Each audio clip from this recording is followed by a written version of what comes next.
Mbote, na bandeko banso ya GKM Télévision, boye malamu na plateau na bino ya grand débat.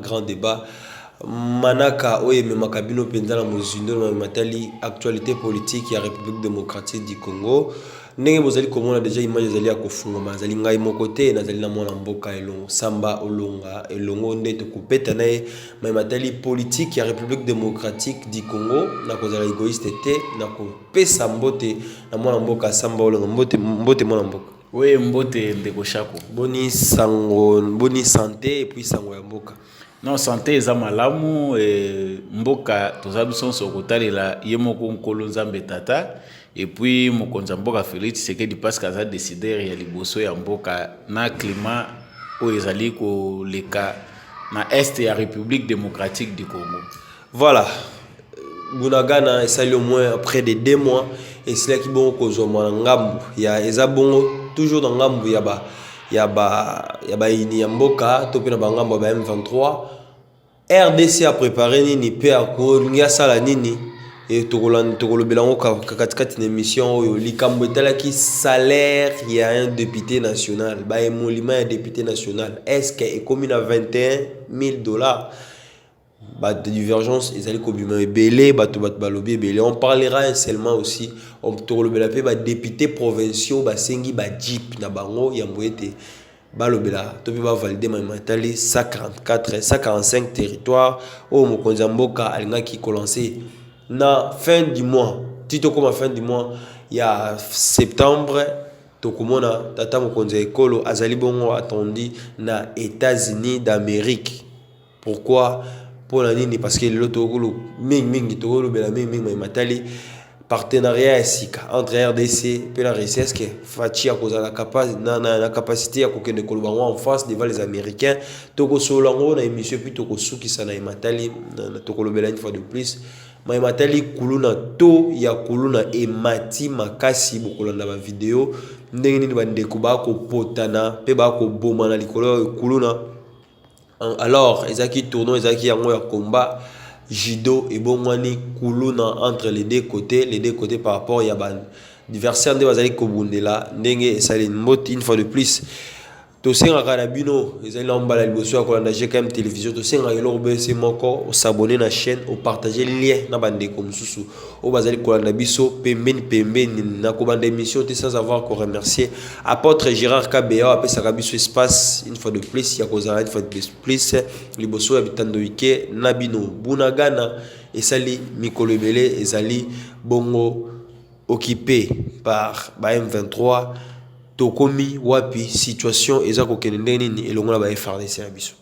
Bon, ya liboso eza d'abord koyeba que Bunagana ezalaki point moko stratégique na lobaki yango na ba émission elekaki bandeko moko babengaki nga na lobelaki yango yango naza ko bandela lisusu ba imboka esengeli bayeba pona nini Bunagana il faut pourquoi ba towana Rwanda aponika ka Bunagana.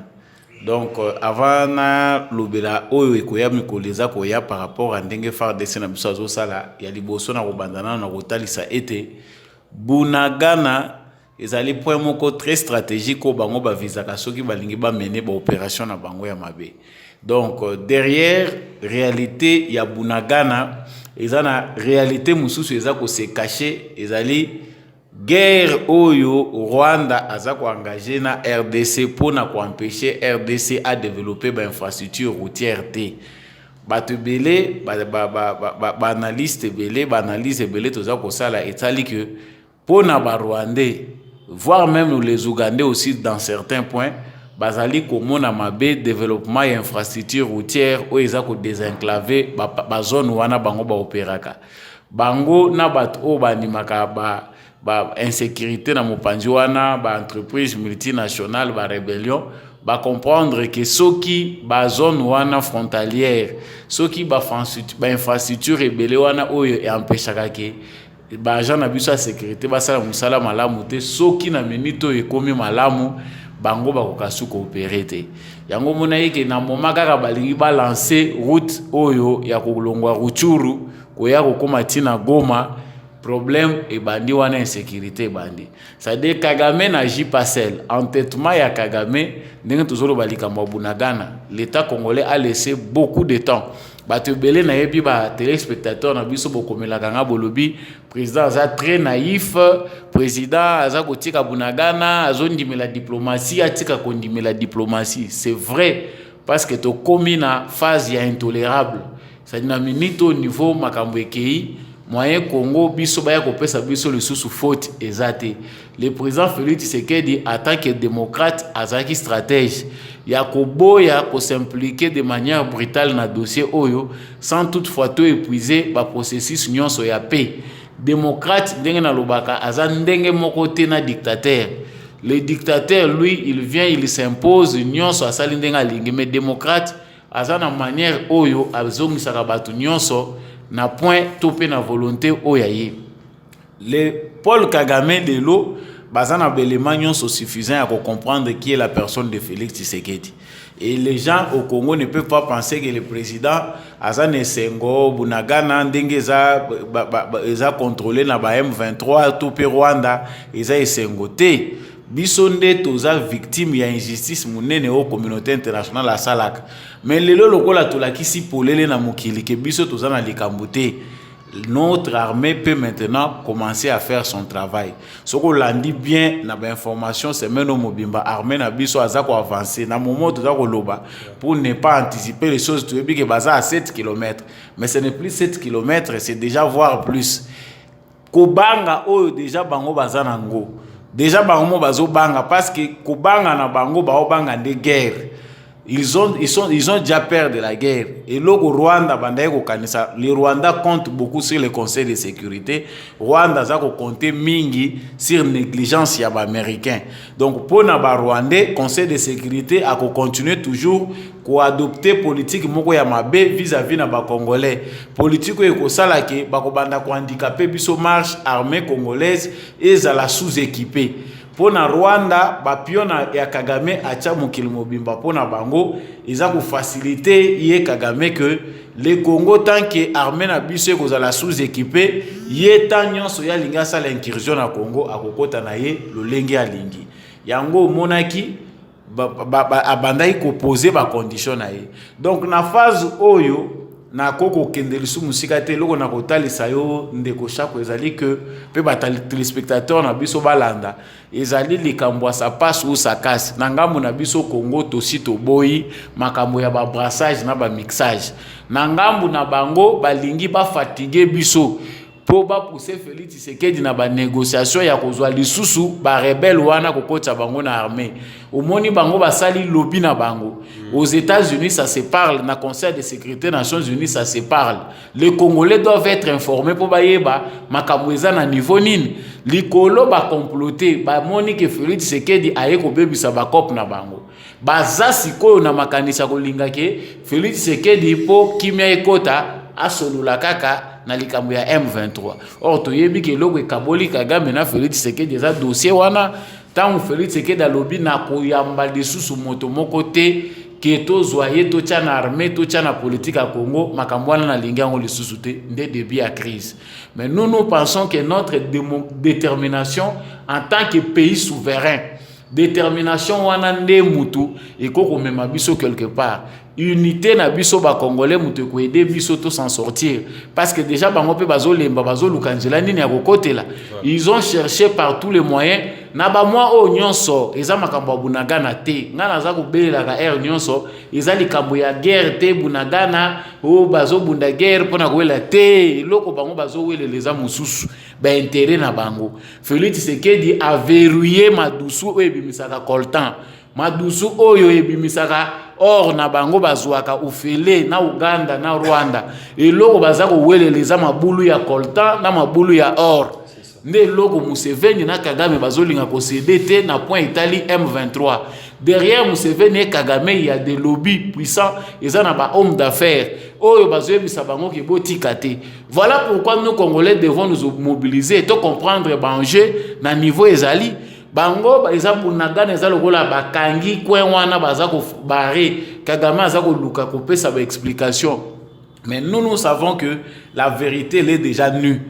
vérité moyen ba bomba ngoli susu ezate même les communauté internationale a yebi que na minito pour que ne ko imposer les Kambo na Congo Tshisekedi déjà révolté bato même si les Congolais ne savent pas se rendre compte il y a liberté au Félix Tshisekedi les lois yenango ils ont fait ça Congolais ndingisa ya ko manifester selon droit na ye oyo constitution et PCA constitution peut permettre les Congolais so kaza na opinion na ye abimisa yango eza ko finga te eza ko loba mabete mais opinion na yo so que eza valable bimisa yango eloko ane eza eloko moko très capital yango baza déjà ko banga na ngambu ya Rwanda bazo banga na bango Tshisekedi te parce que bayebi que Tshisekedi état que humain c'est un passager ba musu bazo sala déjà calcul que total a tia ça comme ça to ko geler pe poto ya kozongela madusu na biso. Voilà là où nous devons être très prudents. Bango baza ko geler bazotala a Tshisekedi na calcul. Et loko bango bakoyi ko banga c'est la mobilisation des Congolais.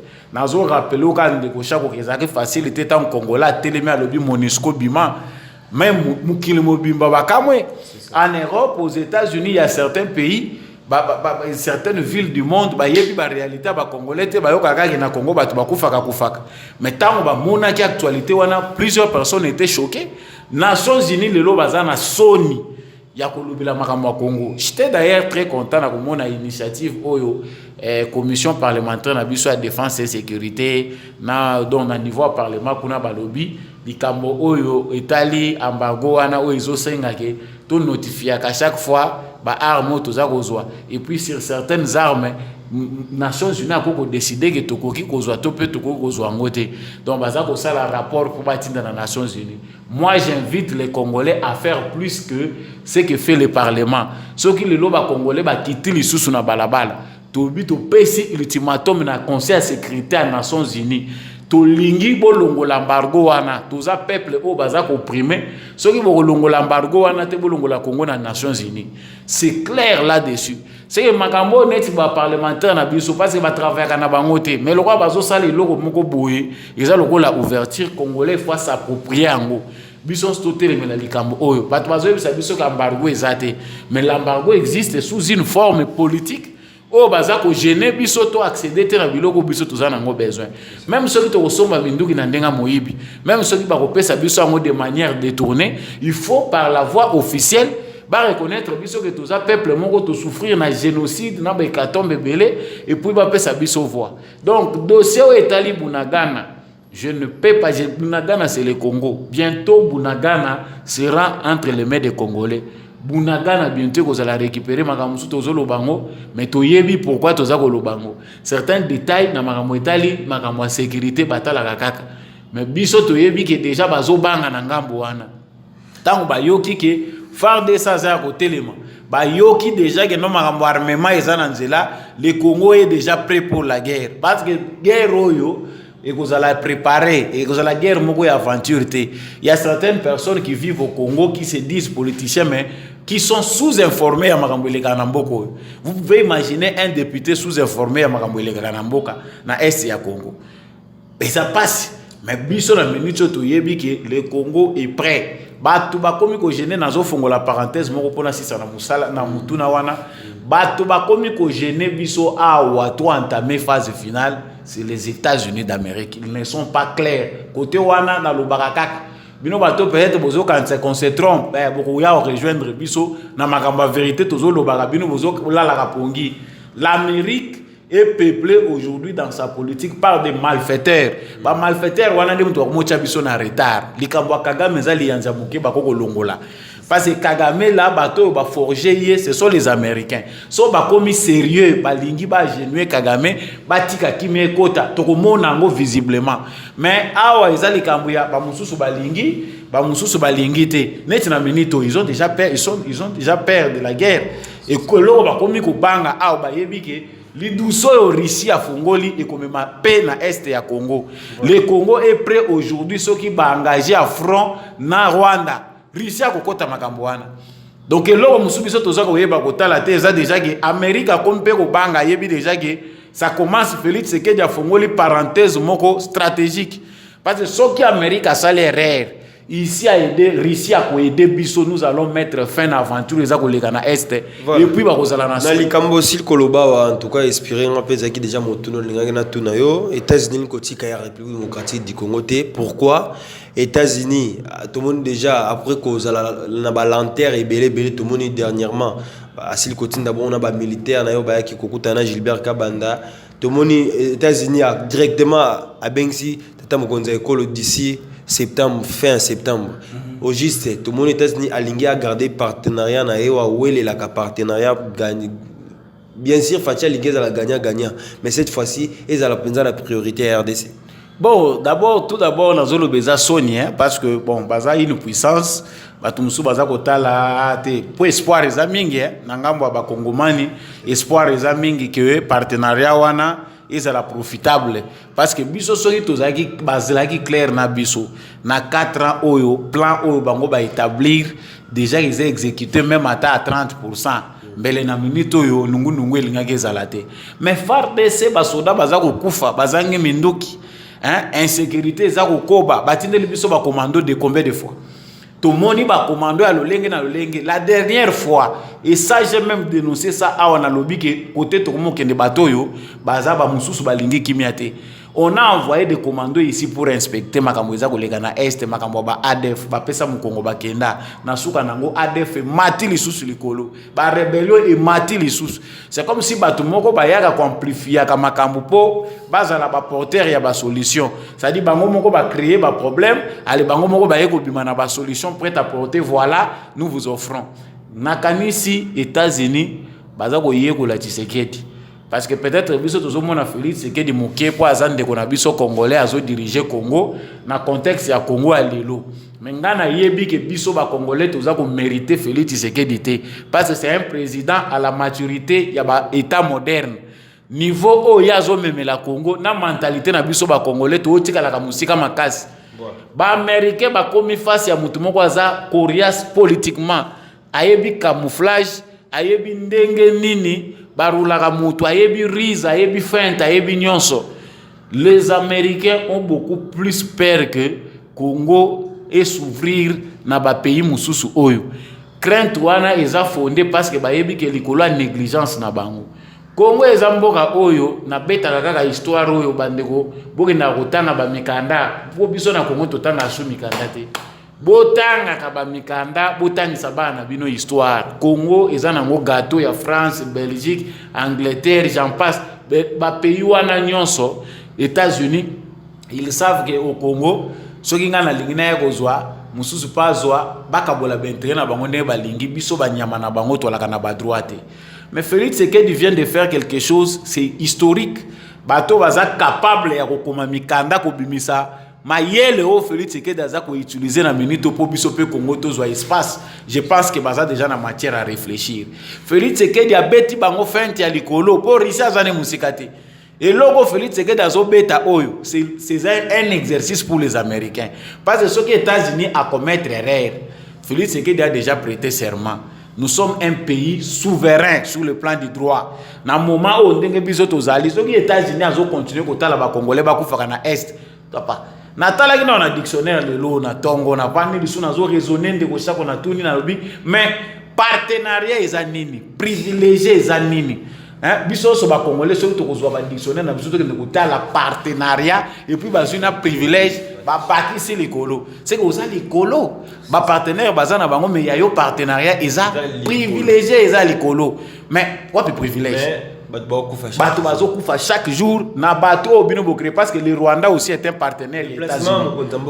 États-Unis peut-être quoi apporter quelque chose. Yango na zolo ba déplacement mo konzambo ezana soué na été bango nde mutu babengisi bazo zela ye kuna ba akote président de la République ako kende parce que ce que to lobi ka kende te wana tozo salisa ye politique te biso ndefo colère na biso ezala ouverte.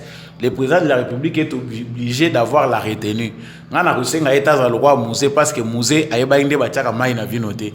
Mais Félix Tshisekedi et l'autre tozomona za nango na différence na musée ezaki Félix Tshisekedi ayebi komi bomba ayebi ndenge nini ba camouflaka posoko komi na vers fin obimiseli mutu face na yo yango o mutu vraiment leader tozako luka yeyo on ne peut pas le rater. Les Américains ont compris que Félix Tshisekedi a commis da kolia bango cessé. déjà fort moi ça qui Russie alobi mandoki oui bako pesa Congo mandoki mais ba relation oyo Congo aza kokota na Russie est-ce que États-Unis azoyoka zuwa te ezaka lekwa likambo moi si na yo lobi te nazana moi si na ngai azani moi si na ngai mais aza pe na besoin zala na camarade ba camarade ngwa nini ya mobile so moi si na yo bozana ye mais aye ba lobi ka azana besoin camarade ya mobile mais comprenez relation oyo moi si na yo akozwa na mobile wana soki mobile wana aza fort na mutu na ye akomi ko dominer ba penser oyo osolaka na moi si na yo. Pour ceux qui sont en couple, c'est un peu semblable à les États-Unis. C'est-à-dire les États-Unis sont déjà côté wana. So ba musu ba komi okanisela Félix Mabe na États-Unis, ils sont sur base ya négligence na bango. Na kasi ndenga za ko kende kuna biso ba congolais monsieur le président, to komi ko luka concret. To lembi ba discours, to lembi ba aventure. Net ngabwe na lobaka na clair. Je ne mange pas chez les Américains. Je souffre parce que les Américains sont là, les premiers, les principaux bateaux façonnés. Et là, ils ont une guerre na Est. Mais ils ont fruit à penser na bango. Ils ont na bango ba crier pour bazoaka ba intérêt à Congo, Congolais à continuer au Koufanzala. Si aujourd'hui ils acceptent que tous la Félix Tshisekedi des nationalistes au pouvoir, bazana biso ba partenaire. Il faut tout monde yango. Ils doivent accélérer. C'est que monsieur le président de la République discours est à la phrase, ça discours ya yeti sécurité, ça discours ya ba congolais. Les Congolais aujourd'hui, bazana na confiance était les sous ya ba américains. Ndeko chako soko zu micro na yo kena ngona balabala utuni combien de Congolais bazali sous na confiance aux États-Unis ko mona que confiance au muke. Ba pesa ki bango na ibandeli ndenge Félix Tshisekedi yaki na pouvoir et choli na ngona mai. Et puis c'est dangereux comme ça. Parce que wana tati Tshisekedi ya ko rassurer ka bango tant qu'un peuple déjà zana kati ya ko murmurer et comme que ba sentiment anti-américain ils ont botama chaque jour bango ba américain ba yeba que leurs intérêts sont en danger parce que l'un de ces 4 matins bango ba kanza ka biso to yebite mais to yebi madusu nyonso bisika bango ba lela na Congo tant qu'ils vont continuer à tarder que les Congolais meurent comme des chiens nous ne verrons pas l'importance de ces partenariats là. Moi je suis sûr que le président va se déplacer à cause de un discours franc. Parce que Félix Tshisekedi a machaka monter. S'il veut dire la vérité, il dit. S'il veut se cacher, il se tait. Ne lokola kokende kuna na kanti vérité a koyebisa bango ango. Nations Unies ayebake bazana nyungu munene na crédit na bango na Congo. Quand les États-Unis veulent que Nations Unies, mission Nations Unies, où ils sont incapables, inutiles et continuer à exister dans le Congo, il faut pas savoir le pourquoi. Il faut tout le monde avoir acte concret où il ça solo vraiment que batu oyo na koki ko apporter quelque chose. Sinon pas nous pensons déjà au retrait de la MONUSCO. La deuxième chose c'est que Pantin na Bango Kagame, ils ont les moyens de le récupérer, de l'amener là-bas. C'est une façon pour éviter guerre. Parce que guerre au Bango Baliba Lukango. Aujourd'hui, l'un de ces 4 matins, le Congo va décréter guerre na Rwanda et ça sera Ekubimamabe.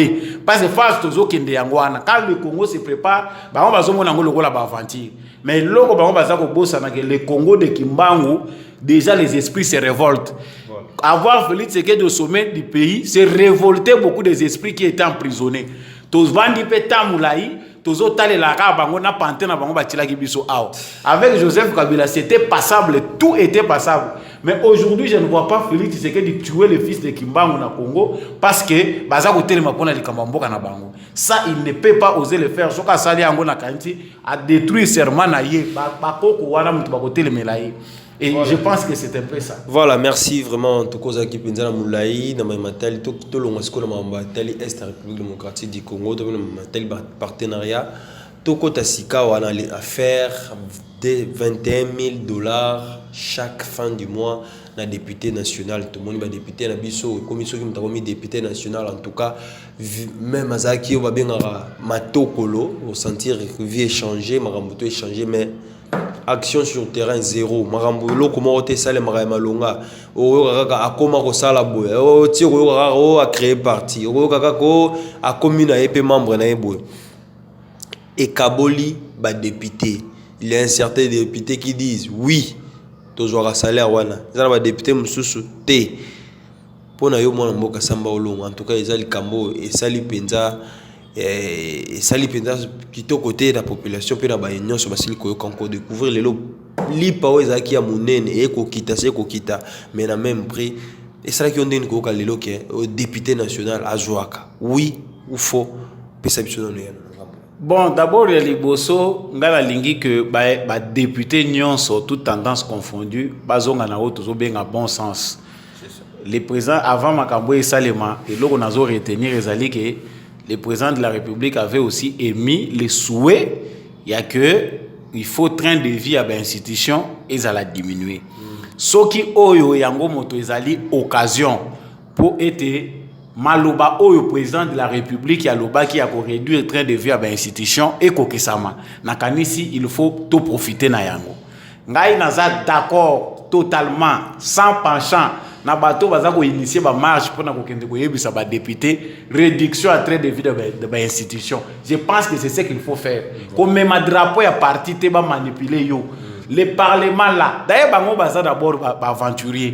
Tous ces députés là, siège na bango na ko un jour, il faut que le peuple congolais comprenne l'histoire. Parler du peuple salement pour na ba député te. Ngana moni bango lokola baza honorable te na comportement na bango batongela bango angara musumu panzi. Bati que la population parler du peuple. Batonga angara o ya bango le parler du peuple, on dit bien parler du peuple, ce n'est pas le siège du parlement. Je suis d'abord d'accord pour na moni ba manifestation comme ça les mawana.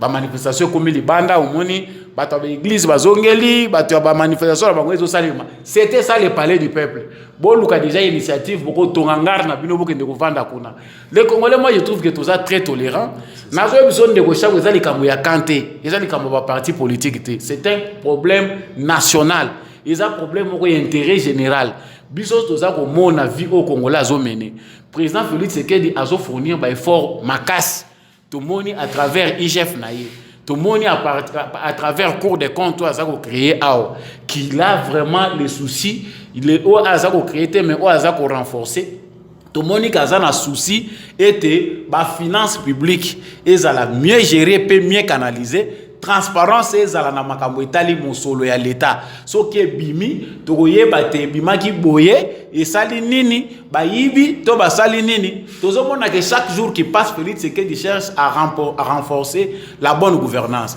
mais cela ne suffit pas pour Congolais à sentir peu équilibre na cadre ya mbongo eza kokota na kati ya trésor public na mbongo eza ko sala misala batu nyonso tozala équilibré et singeli totala échelle ya ba salaire SMIC ndenge baza ko lobela ngo wana ezali ke échelle ezalaka de 10 ça dit soki oyo aza ko zwa 10000 oyo azwa 1000 ozomona soki député azwa 10000 dollars il faut muto oyo akoto aza na se azwa pe 1000 dollars c'est ça c'est qu'on veut cet équilibre là bon bino bozolinga bokoma na ba 20000 na ba 30000 po ba musu baza ko démentir ngo ngai naza na lobité parce que nazo loba ngote pona Fayulu nous avons commencé à parler de ça depuis longtemps avant Fayulu loba parce que il y a Fayulu alinga ça la populisme là-dessus ils a escroquerie il y a comment profiter pour ça il a ngobez au Congo lelo mutu soka alinga ça la politique ya oluka sujet na ye ya bozoba aye na ngoko profiter pour adiembela pour ça la politique bongote politique basala kango par vocation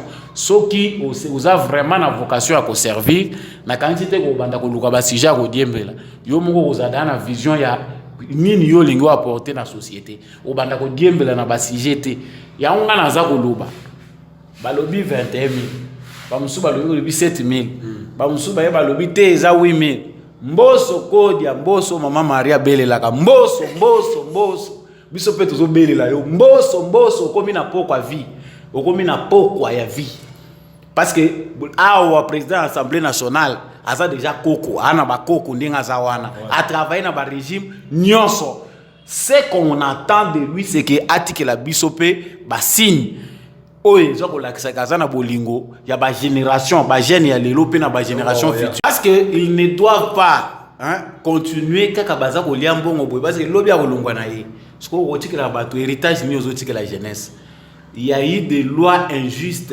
oyo ezala qui conçu ba loi oyo bâti en pratique tout le temps où Joseph Kabila zaki na pouvoir les lois Joseph Kabila kei mais essayez de revoir ces lois là il y a moment ni ba député na biso nazo suki sawa ba député na biso bazalo kwa bana mike donc pour obtenir les lois moko bo foyer la bonbon au gâté donc les députés oyo biso ils veulent pour bango ba mema iloko eza na intérêt général, il faut ba gataka bango.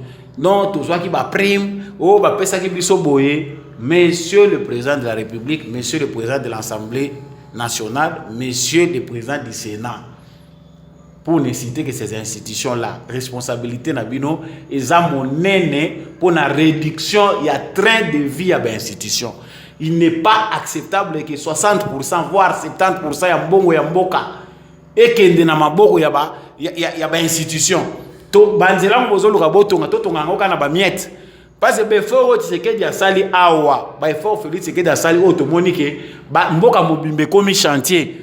Ce sont des efforts soki mbongo bino ba député bozaye kozwa ezaki de manière équilibrée mais ba infrastructure eze belé mais to ko compter ngote ko lekebele mais lokola bozo continuer par mois ozo comme chaque mois parce que ça je suis les kamorobomba kate chaque mois ils deviennent millionnaires chaque mois ozo comme millionnaire yango pe zo kotsa na mayele ya mabe po mbongo pe soko ozo ngo na lolenge moko ya propriété et pesa ka mayele te mbongo esenga ka moi effort oyebi ke na tokaki oyebi ke tina zo zwa boye naza ko nyokola makanisi na ngana lala ka pongi te mais oyo azolala ne pongi même na kata sala ngo ba yaka na hémicycle omoni bango bazo nimba na bango bazolala pongi na suka nango azozwa mbongo ebele ndenge wana yango moni ezo sisaka bango mayele moye bakenda liboso ezo zalaka te donc pour chiter likambo etali $21,000 congolais faut azala ya kulamuka nga likambo wana na moni président de la République asa lobelaki yango président de la République pe atali la malamu ba président na ye assemblée nationale na ya Sénat awa likambo kongola zonga susi mate soki tozongi sima ekotika la ka bongo équilibre ezala nanu parce que soki biso tozo souffrir il faut se sentir que biso tozo souffrir mais comment souffrance so yango ezaka bino nde mutu bozo zala na vie ya bien passe ya Congo ezaka na cité aucun na ba institution ozomona no pas cité te il faut bino pe omona ka passe donc oyepe papier duplicateur bazo tangela ope soki somba maka ram moko baza oteka soki $5 yo ba pesa wata $7 batika $2 likolo ya transport mais bino bolingi soki eza $5 batela ka yo $50 ya prix ya papier duplicateur ali kambo to moni sur ba député provinciaux bango pe basengi ba jeep balbete bango pe fo bazo ba jeep ya mboete ba valider matali 55 territoire chef de l'état batika baje parce que toujours bana bango batika blague parce que ekomi nde blague na kanti bisika ngo bango bazo saila ba déclaration na population azalaka te yango moni peuple yo eza pe pasi pe boyo kilanga mawa bande kona biso ba congolais mawa kutu te me bolimbisanga soki ba mo eza trop choquant mais tout ça trop naïf parce que jusqu'à tel point que bazo traiter biso de lâcheté député provincial so total na désordre au système biso tondimi soki semi présidentiel oyo batira biso awa système esale makasute na monde mais biso tondima ngo awa pa na biso awa les députés provinciaux apport na bango vraiment zanini na cadre de développement mboka c'est de l'argent jeté oyo kutozolo bana na niveau national o baza awa wana problème bino ebele wana bovanda na ba province na ba gouvernement na bino musabo sala kezaka nini. C'est encore une insulte na peuple congolais. Quand on kanisi pas député ba sala déclaration ka bisika bazala ki na province wana fala ba ya ko beta bango ndenge bitume bimaka na assemblée provinciale ya Tanganyika kuna so oyebi ko luka video alo mona ndenge ba beta ba député o ba votaka Zoé Zoé lelo azocha monoko ayebi que élection na ye izaka facilité ba député ba beta ma ba je félicite cette jeunesse là vraiment n'attend on a vraiment bazala ki chauffer malgré corruption et ayi ko lembisa ba mususu. Il faut faire ça. Et puis côté tozo kende ceux qui réellement ba institution na biso mususu bolingo ezalaki ya mboka, il faut supprimer certaines structures parce que niti na minute ba parlement na biso provinciaux wana eza na ngoka ko freiner développement to non baza ko administration ne fonctionne kana nini ba portaka réellement nini bango ba assemblée provinciale. C'est ce qui nous pousse à penser que liboso toza ko kende esengeli ba réforme moko profonde ya l'état congolais ba réforme ana il faut conduire biso na constitution o eza juste constitution o eza ya ba belligérante toza ko sala lo ke ndaka mikakatano ba réforme ana il faut même biso na ba loi moko eza juste ba loi moko te taillé sur mesure pour faciliter une catégorie d'individus ba piaka biso non. Donc moi je pense que si to comme la deuxième mandat les Congolais doivent être prêts pour biso toyeba kozwa constitution ya malunga tozwa ba loi eza juste et puis to reconstruire to refonder l'état congolais na ba base où eza solide eza ko répondre na développement ya société na biso. Voilà, to wana zaki pona bon kolobela pona ba députés provinciaux to lobela sikawa likamotali manifestation balobi ko manifester eza droit pacifique pona ba ndeko nyonso to moni ba ndeko ya Jean-Marc Kabund Alliance pour le changement ba ko senga une fois de plus ko libérer mon mboka Jean-Marc Kabund ba saki ba demain et ko suka toujours na ba gaz lacrymogène et ko suka toujours na ba gaz lacrymogène to moni pe ba parti ezali ko botama ebelé na République démocratique du Congo l'OBP samedi to mona kinde ko Eliezer Aslek bon na ko lancer parti na ye oyambi yango ndenge nini bon na balina lisolo ya ndeko Jean-Marc Kabund place azali vraiment na kanisi prison était ya kamutu ndenga zawana il est une leçon pour beaucoup bato yo baza ko yeba te ke na nzela ba possibilité bezalaka ba comprendre pe ke na nzela possibilité bezali d'autant oza ko tambolaka yebaka ko tambolaka na lolendo mingi te talaka pe miso na se yo miso ezalaka likolo te parce que soki lolendo eleki okende ko tya lokolo bisika batiaka te obambani olati no kitoko mais obambani okomi ridicule.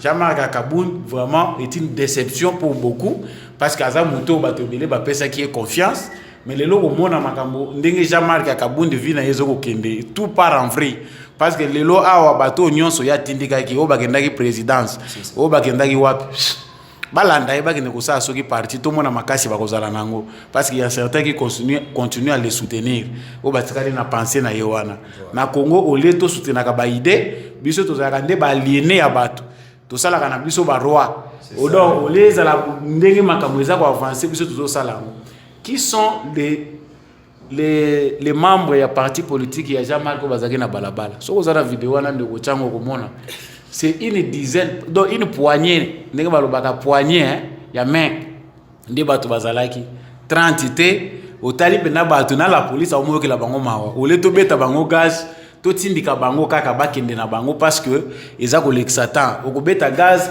o paralyser circulation o tie bande ko mususu na pasi pamba to tindika bango kaya otindika bakende na bango parce que baza na bango suffisante pour to utiliser force ndenge sengaka.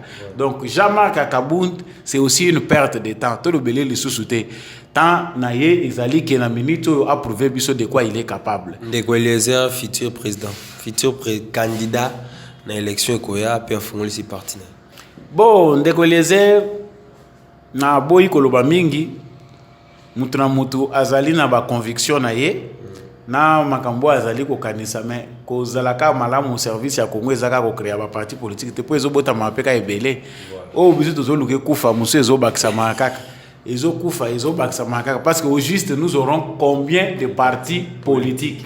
Donc la Lukina est un peu plus rationnel. Ndeko Eliezer, on sait que c'est quelqu'un qui a combattu. À un moment, il a dérapé pour se retrouver. Na bande konabiso musuto za komona awa après kolongwa côté à la Mukana ensemble ya Bakatumbi, il s'est retrouvé en train de reconnaître victoire ya Félix Tshisekedi. Lokola na minito yo à reconnaître victoire ya Félix Tshisekedi, il est dans l'union sacrée à créer parti politique naïe. Ce qui est du tout normal dans la constitution, Moutounion soit Azali déjà âgé dans 25 ans, Azali na domicile, Azali ko répondre na ba critères nyon so mibe ko Azali ko sala, akoki ko sala parti politique na ye. Mais est-ce que pour biso le loto bongisa Congo et sengeli biso nyon batu ya malamu to sala ba parti politique wana za motuna na ko mituna parce que to landika ka façon wana ya ko sala ngape na ko sala ya ngai. Yo peut ko finir par ko sala ya yo. Ça dit faut choisir angle moko. Ya moni to za mingo beta c'était likambu. Ya réduction ya trait de vie à l'institution. Pour tami ezala tant to za ko tamiser bato baza na vocation à ko servir. Ata bateli salaire ya député balobi ke za $2000. Mais si là l'amour du pays a ko sala musala wana. Mais muto aye na boule ya commerce, aye na boule ka nginda. Soka komi wana amoni ke mbongo eza so kokate azongela na esoka koteka drogue mais omona ba mususu peut-être azonga koteka drogue ba mususu komona bango bakokima kima bakoluka bisika okende parce que amoni ke politique efuta sute la politique au Congo po to kende nango penda na suka to valoriser makambo ngana kanisi il faut to komisa ngo lokwa na ba Coréen donc Corée du Sud je pense bisika wapi salaire ya enseignant il est kaka ya député. Donc pour biso lelo lokola Congo etondi lelo babolole bato balingi bêtise éducation à malongé za le sous-souté. Nous voulons avoir des mesures radicales bato baza volontaire. Il faut adopter système moko et valoriser plus ba enseignants que ba députés. Ba députés ya mboka na biso Congo vu que fossé comme moulayi makasi eza ko senga na biso tozongisa bango en arrière en diminuant systématiquement et puis avec beaucoup de rigueur ba salaire ya bato. Ce qui ba salaire ya ba politiciens nyonso à tous les niveaux ekiti makasi. Moni to valoriser ba emploi musu na société. Nde to favoriser entrepreneuriat parce que moni lelo mutu komi kaka abandi mo boutique na ya sombi mutu kazane bien ake kokota na politique. Alors que ba faire azo sala et ko créer misale créer ba mais il finit par entrer en politique. Tous les commerçants au bakimaka monyoko ya kabila te batikana na mboko so tali bango baza wapi na politique. Donc yango ndeko ngana kanisi courage à ndeko Eliezer aza mwana nkolo lupangu na pesie bon courage vraiment et c'est bien de créer un parti politique mais c'est plus mieux d'être au service de la nation ne ko se pensa kateka na ba intérêt bisika baza ko corrompre batunde sika yo kende ko chama kolo na sima boye ko kosa biso na télévision voilà tokomi kokoma na suka penza émission na biso mais yambo ete to kabwana bino bolanda nanu image oyo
Voilà, boto landa bino moko tomoni bakulu na bako bunda ezaki bongo komba ya judo bongwani na kuluna phénomène kuluna na milieu sportif et comme moi trop dernièrement na lingwala tout monde qui tournoi ezaki tournoi beta par rapport à ba vacances au monde rara so e bandi avait bandé o na o ba yo kana raté moi appelle tournoi baby pourquoi et loko on appelle kuluna o to ki na tu vois parce que général Kassongo tout le monde est à maîtriser ce Kinshasa. Bon, ils ont vraiment problème moko au temps toujours réfléchir mingi outre l'incompétence ya général Kassongo ils allaient payer les kamoko ils a kosenga réforme profonde ya la police nationale. Voilà. Police na biso ya RDC ezoko kate ko endiguer les kambo ndenge sengeli. Outre mesure o euti sous impulsion à président de la République, ya kotinda ba kuluna na kanya makasi lelo to moni baza valoriser, to moni bango lelo ba komi ba. Mais ba msolo kwa misali zate vraiment profiter ko sala on kopo ba ken. Soko za na vidéo wana ko luka ona kanisi o mona pe Gentini Ngobila a outi ko zo ba mesure ya sika. Plus de 700 et quelques 800 je pense ba kuluna oyo bazwi lisusu ba utai ko kanga bango eloko nya sali alobi cette fois-ci to kotinda bango kaka te na kanya makasi semba moko ba mususu il faut ba kenda ngenga to bulu certainement il y a des bana mususu ba komi ko sala ba crime nanko ko kanisa ke ate so na sali ba otinda na bango nga kanya makasi semba tsangi pa donc komi siko campagne ya mabe na ozana nga avantage na kubonga na ngai c'est yo faut okisa mutu po ba ketinda yo donc pour cela o bazo ko commettre ba délit ndengana il doit passer par boulot asali ata 2 ans na boulot kuna tango kolongwa na boulot to na ngenga wana nde ba yeko tinde siko kanya makasese nde eza déjà pe procédure moko eza mabete bato bazo kendingwana mais logo mususu ngana za osenga na mokonzi mboka parce que ministre na biso ya jeunesse nazo regretter mingi président de la république pour biso to tanga ba komba ba tout te to éviter ba komba ba tout j'aime bien les idées maintenant on a lobby likambo ya kuluna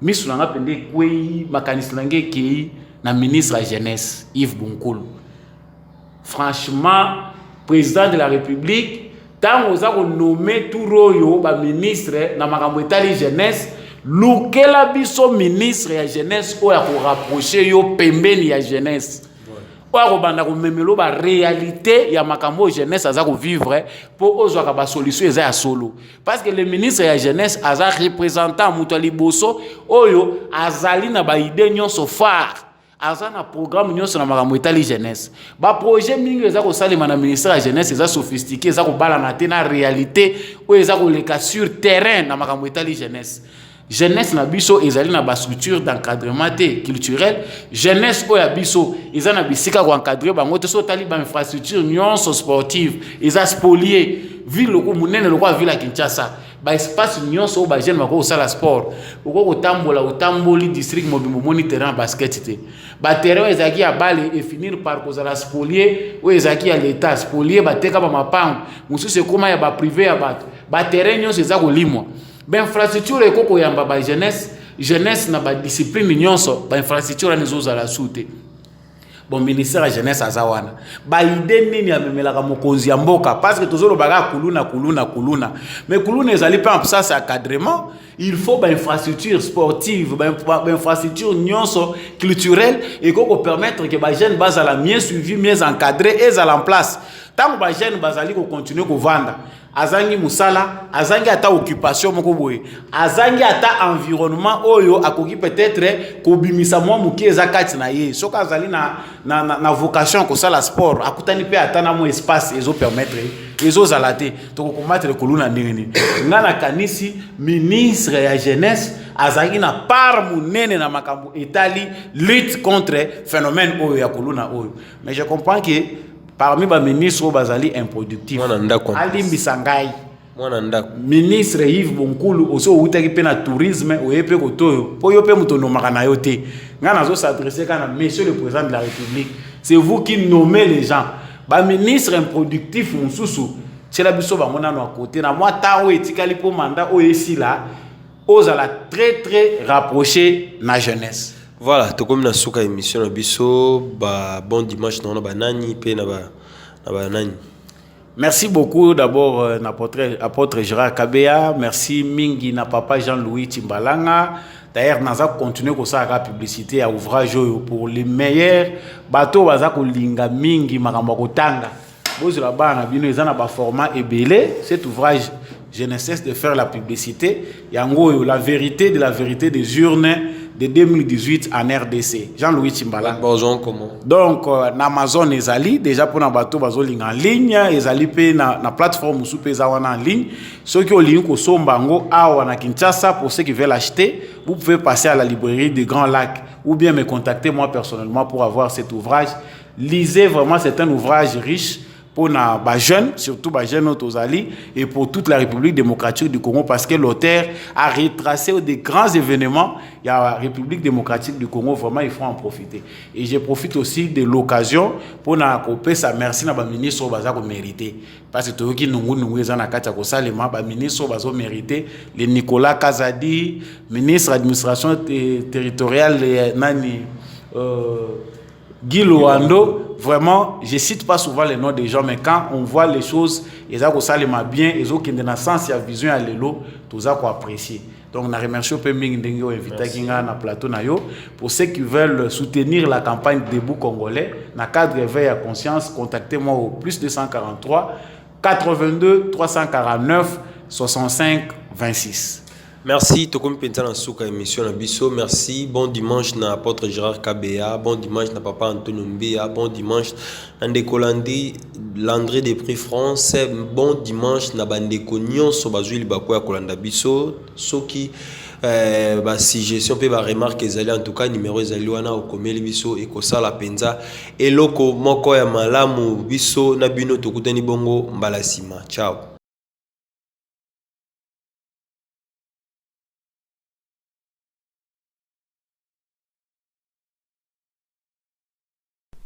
Royal Hands Foundation. Médicaments directs. Envoyez-nous l'ordonnance de votre proche depuis le Congo RDC. Payez en ligne. Nous irons la chercher à la pharmacie. La livrerons directement à votre famille en moins de 24 heures. Visitez notre site www.royalhandsfoundation.com. Téléphone plus 44 73 05 94 65 59. Plus 243 900 064 326 plus 44 73 05 86 94 88. Royal Hands Foundation, médicaments directs.